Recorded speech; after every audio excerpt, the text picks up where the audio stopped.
What's going on, guys? Welcome back to my channel. It's the start of a brand new month, and that means a new movie watching theme. So this year for February, I've decided my theme is love and heartbreak. Now, that may not sound so original, but trust me, in the past, I'm not a big rom-com kind of girl. In the past for February, I've watched psycho films, stalkers, and obsessive movies. But this year, I decided to focus on more traditional rom-coms and romance films because they're building up in my collection. A lot of these I picked up a couple of years ago and I still have not watched them. So I need to scratch them off my list. And now's the perfect opportunity to do so. So that is my movie watching theme for February, love and heartbreak. And I think I chose a nice variety of films. I have Criterions in here. I have a box set. I have one steelbook. Well, I have the box set as a steelbook box set, but I have a steelbook. I have Kino Lorber titles. So I have a lot of great options to choose from for this month. And I think I counted correctly. There's 44 films sitting next to me. I know that may seem ambitious, and it is, but I'm going to try. I'm going to attempt to watch as many love and romance films as possible. Who knows? Maybe it'll rub onto me and I'll find love and romance. I don't think it's going to happen, but you never know. Stranger things have occurred. So we're going to start with a box set, or I should say the box set. Well, I do have another box set in here, a Criterion Trilogy box set. But the first box set, I feel I've shown this to you so many times in the past couple of weeks. But this franchise is all about love and heartbreak. So how can I not revisit this? It's the Twilight box set. I need to watch a box set. It might as well be this one. I can't really recall if any of my other box sets are about love, romance, and heartbreak. So this one fits with the theme to a T. So that is why I will be revisiting Twilight. There we go. All 5 films. All 5 movies. Okay, so we'll put that one off to the side. Now, the next movie I'm going to show you is not really centered in on love and romance. However, there is romance in the film, and that is Groundhog Day. And I chose Groundhog Day because what's tomorrow? It's Groundhog Day. And of course, I love my themes. That's why I'm recording this video. So of course I have to watch Groundhog Day on Groundhog Day. So that will be happening tomorrow. Okay. So next up is An Affair to Remember. Now, I attempted to watch this. My color just changed. Isn't that weird? Look, if I hold it close like this, I change color. That's like my camera's being weird. I gotta hold it back here. So I attempted to watch this movie maybe 6 months ago. For some reason, I tried watching it twice, back to back, and I fell asleep both times. I think nothing against the movie. I think I was just overly tired. So I'm gonna watch this at like 7 p.m. when I'm not exhausted and give this movie the honest chance that it deserves, because it's Cary Grant and Deborah Kerr, right? Yes. This is like a classic film. So I want to be awake for this one, and I really want to enjoy it. So I definitely want to revisit it and give it another chance. So An Affair to Remember. And I recently picked up on 4K, I might as well show them together, The Way We Were and Love Actually. Now, Love Actually usually is watched at holiday time, Christmas time, but who cares? You can watch it anytime. So I will watch it in February. And then The Way We Were, I've never seen The Way We Were. So this is going to be a first time watch for me. Looking forward and checking out the 4K upgrade to Love Actually. So those are on my list. Okay. You guys know I love Leo. I love my Leo. And I also like a lot. I can't say love because I haven't seen everything that he's done, but I like Baz Luhrmann. And I like the production design of his movies. They just stand out. They're different. And Romeo and Juliet. I love this version of Romeo and Juliet. So, I mean, this is the ultimate tragedy story. Am I right? So this is the definition of heartbreak. I will be rewatching this. I'm not sure if my mom has ever seen this, so this will be a nice watch for her as well, for us to share that. So I think this title recently came my way from Jasmine. I believe so. I get so many things from her. I can't remember like when was most recent or in the past, but So Evil, My Love. This one seems like it's going to be a little bit different, a little bit shady with the love, you know, some, maybe, I mean, it says So Evil, My Love. Evil, I'm assuming. So this one will be good. If I don't want a traditional rom-com, I'll go for this one. So got a Kino Lorber. And I pulled Mad Love, Kino Lorber title as well. So we'll watch that one. Haven't seen that one. You know I need Nicolas Cage, right? I mean, that's just obvious. I need Nick Cage at all times. So we have Wild at Heart with him and Laura Dern. I can't talk today. I can never speak, but today it's a problem. Just be aware of that. So here we go. Nicolas Cage, Laura Dern, Wild at Heart. Haven't seen that one. I've been wanting to watch this. It is Eternal Sunshine of the Spotless Mind, 4K upgrade from Kino Lorber with Jim Carrey, and also one of my favorite actresses, Kate Winslet. So this will be a great rewatch of that. Let me tell you something. I've tried to start this video probably 20 times. This does not want to work today at all whatsoever. So I'm just pushing through. I'm not stopping and re-recording because I don't think my sanity will be able to handle it. So we're just cruising through, as we always do. I know it's probably sounding old at this point, but it's what it is. It is what it is. Okay. Elizabethtown from Paramount Presents.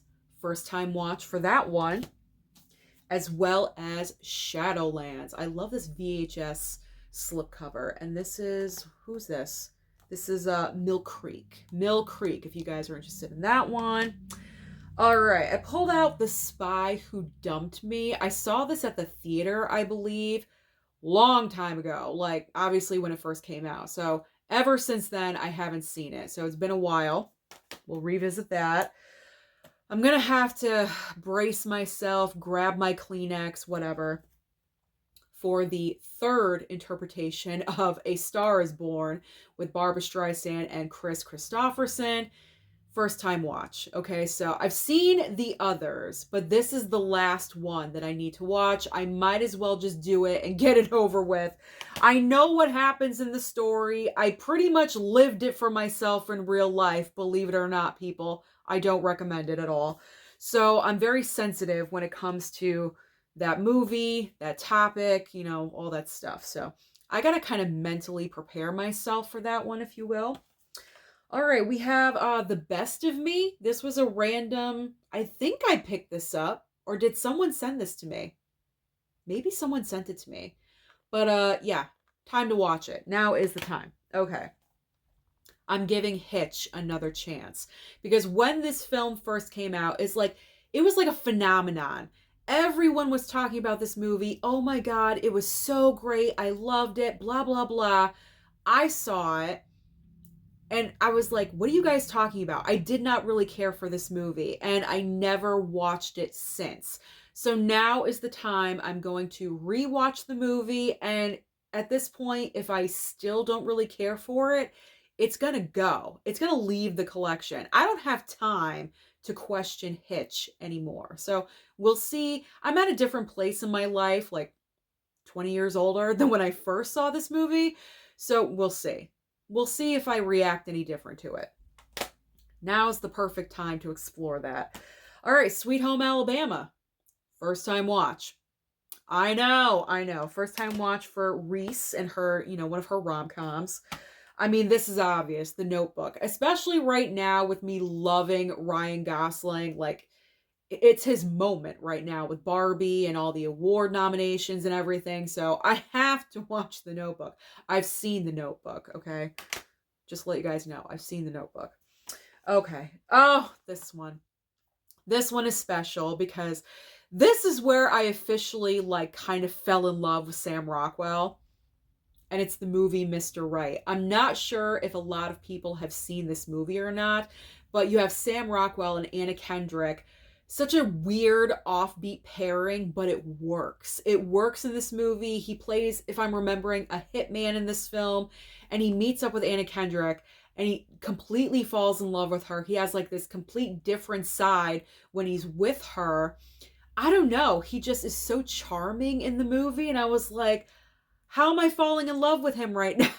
So this is where the Sam Rockwell love began, and I need to rewatch this. It's been a really long time since I've seen this movie, so I need some Sam. I need some Sam in my life. Okay, Win a Date with Tad Hamilton. I think I tried to watch that before, fell asleep. I didn't try to revisit, so now is the time. She's Having a Baby. Throw in some 80s classics in there. Then we have Beauty and the Beast. We'll check that one out. That is the live action. No, I've not seen it, people. Yes, that's right. And then we have 2 Weeks Notice with Sandra Bullock, and Hugh Grant. Can't really go wrong with Sandra Bullock. She's good. She's always good. She's solid. She's always solid. All right. I am being very open-minded here because, again, with this film, for some reason, I did not really care for it the first time I watched it, and I haven't watched it since, and that is How to Lose a Guy in 10 Days. I don't know what's wrong with me.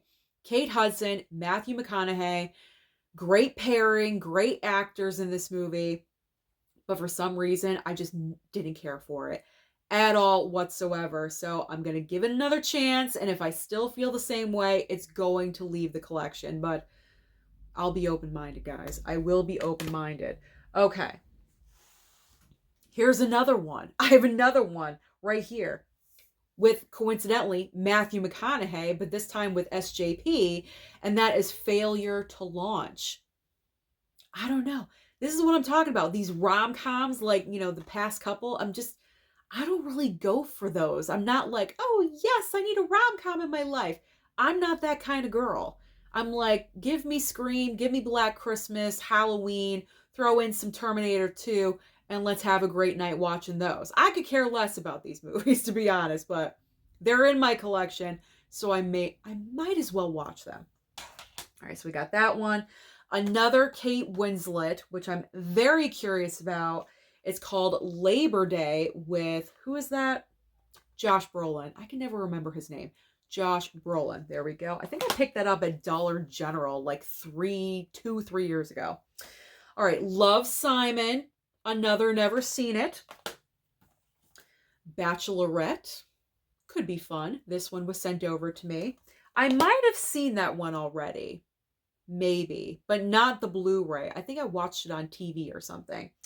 All right. Another Sandra Bullock. The Proposal. Iconic. Classic. So we'll watch that one.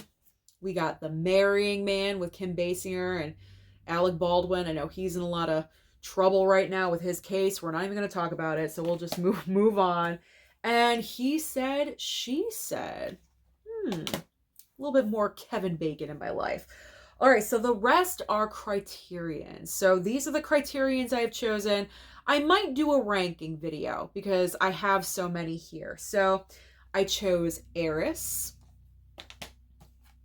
Love and Basketball. We have Love Affair, kind of obvious. Wings of Desire. Smooth Talk. We have a different version of Romeo and Juliet. And finally, the Love Trilogy little box set that I was talking about earlier that I referenced is the Before Trilogy. I cannot even tell you how many years I've had this in my collection, and I still haven't watched the darn thing. So this year, that is all changing. So those are the movies I plan on watching in the month of February. So comment down below and let me know your movie watching theme if you have one. And if you do not, what is your favorite rom-com of all time? Don't forget to like and subscribe before you leave, and I'll see you next time.